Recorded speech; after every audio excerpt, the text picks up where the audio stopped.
Il était une fois. On était au milieu de l'hiver, et les flocons de neige tombaient du ciel comme des plumes. Une reine était assise à coudre auprès de sa fenêtre ouverte dont le châssis était d'ébène, et, tandis qu'elle cousait en regardant tomber les flocons de neige, elle se piqua le doigt, et 3 gouttes de sang tombèrent sur la neige. C'était si joli, ce sang rouge sur la neige blanche, que la reine se dit « Oh, si seulement j'avais un enfant blanc comme la neige, rouge comme le sang, noir comme l'ébène. » Et peu de temps après, elle eut une petite fille, dont la peau était aussi blanche que la neige, dont les joues et les lèvres étaient aussi rouges que le sang, et dont les cheveux étaient aussi noirs que l'ébène. Aussi l'appela-t-on Sneewittchen, ce qui signifie « petite Blanche-Neige ». Mais quand l'enfant naquit, la reine mourut. Au bout d'1 an, le roi se remaria. La nouvelle reine était fort belle, mais fière et impérieuse, et elle ne pouvait se faire à l'idée qu'une autre femme fût plus belle qu'elle. Elle avait un miroir merveilleux, et quand elle s'y regardait, elle y avait l'habitude de dire « Petit miroir sur le mur, qui est la plus belle de toutes ?» Et le miroir répondait toujours « Madame la reine, si belle et grande, tu es la plus belle de toutes. » Et la reine était contente, car elle savait que son miroir disait toujours la vérité. Mais la petite Blanche-Neige grandissait, et elle grandissait en beauté tous les jours. Quand elle eut 7 ans, elle était aussi belle que le soleil.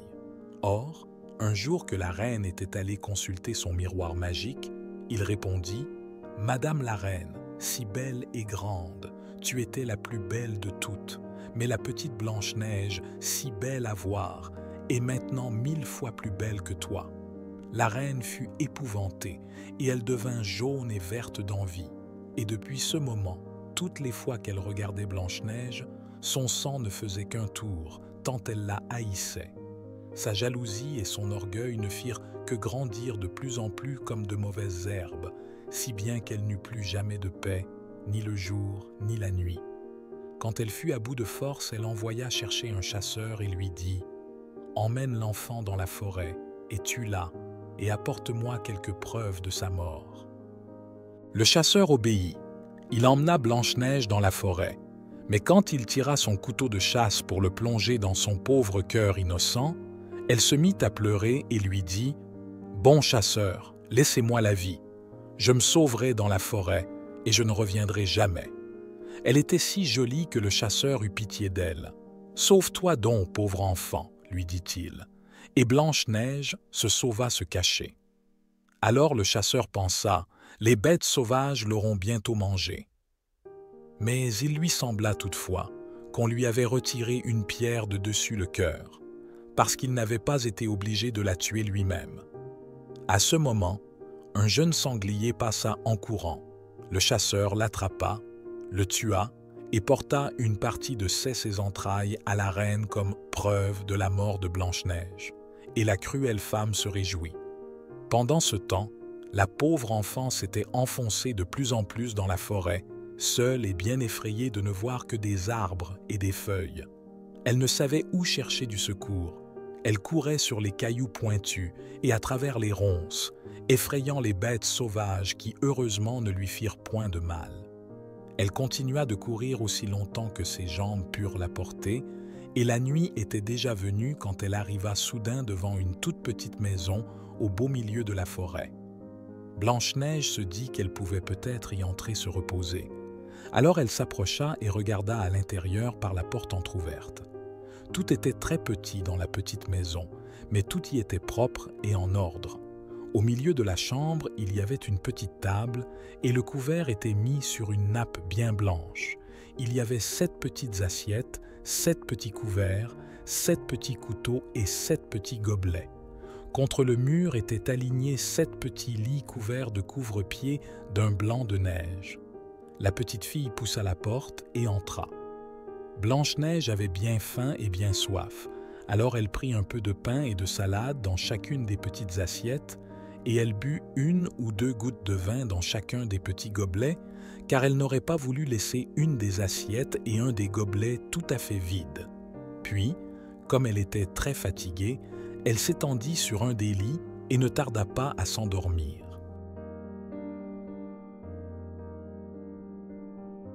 Il faisait tout à fait nuit quand les maîtres de cette étrange petite maison rentrèrent au logis. C'étaient 7 petits nains qui passaient le jour à creuser la terre dans les montagnes pour y chercher du minerai. Ils allumèrent leurs 7 petites chandelles, et quand la petite maison fut pleine de lumière, ils virent que quelqu'un était entré chez eux, car les choses n'étaient pas exactement comme ils les avaient laissées. Le premier petit nain dit « Qui s'est assis sur ma petite chaise ?» Le second dit « Qui a mangé dans ma petite assiette ?» Le troisième dit « Qui a pris un petit morceau de mon pain ?» Et le quatrième « Qui a mangé de ma petite salade ?» Et le cinquième « Qui s'est servi de ma petite fourchette ?» Et le sixième « Qui a coupé avec mon petit couteau ?» Et le septième « Qui a bu dans mon petit gobelet ?» Et ils regardèrent autour d'eux, et le septième nain regarda son lit, et il vit Blanche-Neige qui était couchée et dormait. Alors il appela bien vite les autres, et tous se pressèrent autour du lit en levant leurs petites chandelles, et ils regardèrent Blanche-Neige longtemps. « Ah !» dirent-ils, « la jolie enfant !» Et ils étaient si contents qu'ils ne voulurent pas la réveiller, mais la laissèrent dormir sans la déranger. Au matin, Blanche-Neige se réveilla, et quand elle vit les 7 petits nains, elle eut grand-peur. Mais ils lui dirent avec bonté, « Comment t'appelles-tu » ? »« Blanche-Neige, » répondit-elle. « Et comment es-tu venue dans notre maison, Blanche-Neige » Alors elle leur raconta comment sa cruelle belle-mère avait voulu la tuer, mais que le chasseur lui avait sauvé la vie et qu'elle avait couru tout le jour jusqu'à ce qu'elle eût trouvé leur petite maison. Alors les petits nains lui dirent « Si tu veux avoir soin de notre ménage et tenir tout bien propre et bien en ordre dans notre petite maison, tu peux rester ici et nous prendrons bien soin de toi. Est-ce dit ?»« Oui, » répondit Blanche-Neige, « j'accepte de tout mon cœur. » C'est ainsi qu'elle devint leur petite ménagère, et elle eut soin que tout fût toujours bien propre et bien rangé. Tous les matins, les 7 petits nains partaient chercher du minerai et de l'or dans les montagnes, et Blanche-Neige préparait leur souper pour le soir. Mais toute la journée, Blanche-Neige était seule. Aussi les bons petits nains la mirent-ils sur ses gardes. « Fais bien attention, lui dirent-ils, et méfie-toi de ta belle-mère, car elle aura bientôt découvert que tu es ici. Aie bien soin, par conséquent, de ne laisser entrer personne. » Or, la cruelle reine avait cru le chasseur lorsqu'il lui avait dit qu'il avait tué Blanche-Neige. Elle se croyait donc la plus belle personne du monde. Mais, pour s'en assurer, elle alla trouver son miroir. « Petit miroir sur le mur, qui est la plus belle de toutes ?» lui demanda-t-elle. « Madame la reine, tu es belle à voir, mais par-delà les collines, chez les 7 vieux nains, demeure Blanche-Neige, plus belle 1000 fois. » La reine se mit à trembler, car elle comprit que le chasseur l'avait trompée. Elle s'assit pour réfléchir, cherchant un moyen de détruire Blanche-Neige, car tant qu'elle ne serait pas la plus belle sur terre, sa jalousie ne lui laisserait pas de repos. À la fin, elle conçut un projet bien cruel. Elle se peignit le visage et se déguisa en vieille marchande ambulante. Puis elle prit un panier à son bras et s'en alla, par-delà, les 7 montagnes, au pays où habitaient les 7 petits nains. Elle arriva à la petite maison et frappa à la porte en criant « Jolies choses à vendre, qui veut acheter de mes jolies choses ?» Or Blanche-Neige tenait la porte fermée parce que les nains lui avaient bien recommandé de ne laisser entrer personne. Mais elle regarda par la fenêtre et dit « Bonjour, madame, qu'avez-vous là à vendre? De jolies choses, de bien jolies choses, des dentelles et des rubans de toutes les couleurs. » Et elle lui tendit un étroit ruban de soie d'une brillante couleur. « Je peux bien laisser entrer cette bonne femme, » se dit Blanche-Neige. Et elle tira la barre de la porte, fit entrer la vieille et acheta le joli ruban. « Comme votre robe est mal lacée, mon enfant, » lui dit la vieille, « tournez-vous et laissez-moi vous lasser convenablement avec votre joli ruban neuf. » Blanche-Neige n'avait aucun soupçon. Elle obéit donc et vint se mettre devant la vieille pour qu'elle lui lassât sa robe par derrière. Mais la méchante belle-mère serra si vite et si fort que Blanche-Neige perdit la respiration et tomba inanimée. Alors la vieille se redressa en disant « Là, tu es la plus belle de toutes maintenant. » Et elle ramassa son panier et se sauva précipitamment. Quand les petits nains apprirent ce qui était arrivé, « Cette vieille, dirent-ils, n'était autre que ton infernale belle-mère. Maintenant, fais bien attention et ne laisse entrer absolument personne quand nous ne sommes pas là. » Quand la méchante reine fut rentrée chez elle, elle alla tout droit à son miroir et lui demanda « Petit miroir sur le mur, qui est la plus belle de toutes ?» Et le miroir répondit exactement comme la dernière fois. « Madame la reine, tu es belle à voir, mais par-delà les collines, chez les 7 vieux nains, demeure Blanche-Neige plus belle 1000 fois. » Quand elle entendit ces mots, elle fut saisie d'une telle épouvante que tout son sang lui reflua au cœur, car elle comprit que Blanche-Neige n'était pas morte. « Je veux, dit-elle, je veux trouver un moyen de la tuer une fois pour toutes. » La reine était versée dans la science de la magie. Elle fit un peigne empoisonné, puis elle se déguisa en vieille femme, mais pas comme la première fois, et s'en alla par-delà les 7 collines, au pays où habitaient les 7 petits nains. Elle arriva à la maison et frappa à la porte. « Jolies choses à vendre, qui veut acheter de mes jolies choses ?» Blanche-Neige regarda par la fenêtre et dit « Allez-vous-en, s'il vous plaît, je ne dois laisser entrer personne. Mais il vous est permis de regarder. Voyez donc mes jolies choses. » Et la vieille femme lui tendit le peigne empoisonné. Il plut tellement à l'enfant que cette fois encore, elle se laissa tromper. Elle ouvrit la porte et la femme entra. Quand elles se furent entendues sur le prix du peigne, la vieille dit à Blanche-Neige « Maintenant, laissez-moi vous coiffer gentiment. » La pauvre petite était sans soupçon, aussi laissa-t-elle la vieille faire comme elle voulait, mais le peigne ne fut pas plus tôt dans ses cheveux que le poison fit son effet et la fillette tomba inanimée sur le sol. « Voilà, parangon de beauté !» dit la méchante femme et elle se sauva. Il était déjà tard dans l'après-midi, heureusement, et les 7 petits nains ne tardèrent pas à rentrer. Aussitôt qu'ils virent Blanche-Neige étendue comme morte sur le sol, ils pensèrent à la belle-mère. Alors, ils cherchèrent partout, trouvèrent le peigne empoisonné dans les cheveux de l'enfant et l'en retirèrent. Au bout d'un moment, Blanche-Neige revint à elle et raconta tout ce qui était arrivé. Ils lui recommandèrent de nouveau d'avoir bien soin de ne jamais ouvrir la porte à personne. La reine entra chez elle et demanda à son miroir « Petit miroir sur le mur, qui est la plus belle de toutes ?» Mais le miroir répondit comme auparavant « Madame la reine, tu es belle à voir, mais par-delà les collines, chez les 7 vieux nains, demeure Blanche-Neige, plus belle 1000 fois. » Quand la reine entendit ces paroles, elle se mit à trembler de colère. « Blanche-Neige mourra, s'écria-t-elle. Oui, elle mourra quand il devrait m'en coûter la vie. » Il y avait dans le palais une chambre isolée dont la reine connaissait l'existence, mais où personne n'allait jamais. Elle s'y enferma et confectionna une pomme qu'elle surchargea de poison. Elle était fort belle à voir, si blanche et si rouge que cela faisait venir l'eau à la bouche, mais celui qui en mangerait le moindre morceau était sûr d'en mourir. Quand elle eut préparé la pomme, elle se peignit le visage, s'habilla en paysanne et s'en alla par-delà les collines, à la petite maison des 7 petits nains et frappa à la porte. Blanche-Neige ouvrit la fenêtre et regarda dehors. « Allez-vous-en, s'il vous plaît, dit-elle. Je ne dois ouvrir la porte à personne, personne. Les 7 nains me l'ont défendu. »« C'est bien, répliqua la paysanne. Je vais seulement te montrer mes pommes. Tiens, en voici une pour toi. »« Non, merci, dit Blanche-Neige. Je ne dois rien accepter. »« On dirait, ma parole, que tu as peur d'être empoisonnée.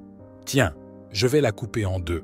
Je vais manger la partie blanche, tu peux avoir la partie rouge. » Or, la pomme était si adroitement faite que seule la partie rouge était empoisonnée, la partie blanche était inoffensive. Blanche-Neige regarda la pomme d'un œil d'envie, et quand elle vit la femme en manger une moitié, elle ne put résister plus longtemps à la tentation, étendit la main et prit l'autre. Mais elle n'y eut pas plus tôt mis la dent qu'elle tomba morte. Alors la méchante reine la dévora des yeux, et se mit à rire tout haut. Blanche comme la neige, rouge comme le sang, noire comme l'ébène. Cette fois les nains ne te réveilleront plus. Et elle s'en alla. Quand elle rentra au palais, elle dit à son miroir, « Petit miroir sur le mur, qui est la plus belle de toutes ?» Et le miroir répondit enfin, « Madame la reine, si belle et si grande, c'est toi qui es la plus belle de toutes. » Et son cœur jaloux connut enfin le repos, autant que peut le faire un cœur jaloux. Quand les petits nains rentrèrent chez eux ce soir-là, ils trouvèrent Blanche-Neige étendue par terre, mais aucun souffle ne sortait de sa bouche, car cette fois elle était morte, et bien morte. Ils la relevèrent, desserrèrent sa robe, peignèrent ses cheveux, la lavèrent avec de l'eau et du vin, mais tout fut inutile. La pauvre enfant était morte et resta morte. Alors ils la couchèrent dans une bière, et les 7 petits nains s'assirent autour et pleurèrent pendant 3 jours.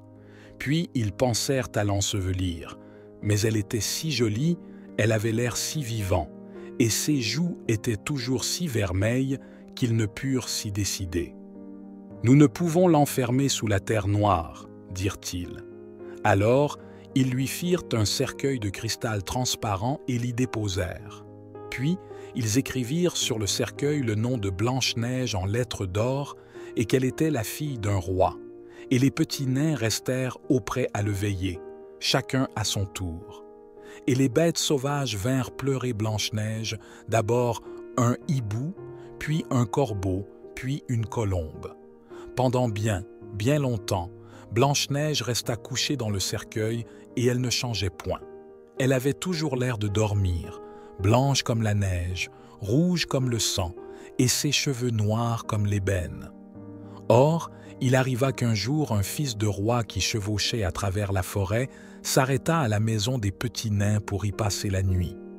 Il vit le cercueil sur la montagne et la jolie Blanche-Neige qui était couchée dedans, et il lut ceux qui étaient écrits dessus en lettres d'or. Alors il dit aux nains, « Donnez-le-moi, je vous en donnerai le prix que vous voudrez. » Mais les petits nains lui répondirent, « Nous ne voulons pas le vendre pour tout l'or du monde. » Alors le fils de roi leur dit, « Je vous en prie, donnez-le-moi, car je ne peux vivre sans voir cette douce jeune fille. Je l'honorerai et j'en prendrai soin comme de mon bien le plus cher. » Les bons petits nains furent peinés pour lui à ces paroles. Ils lui donnèrent le cercueil, en don gratuit, et le fils de roi le fit mettre sur les épaules de ses serviteurs et l'emporta. Or, il arriva qu'en passant sur un sol raboteux, les porteurs firent un faux pas. Le cercueil sauta sur leurs épaules, et le petit morceau de pomme empoisonné qui était resté dans le gosier de Blanche-Neige tomba. Au bout de quelques minutes, Blanche-Neige ouvrit les yeux, souleva le couvercle du cercueil et se mit sur son séant, vivante encore une fois. « Où suis-je » dit-elle. Le fils de roi répondit tout joyeux, « Avec moi, ma chérie. » Et il lui raconta tout ce qui était arrivé. « Chère Blanche-Neige, dit-il, je vous aime plus que tout au monde.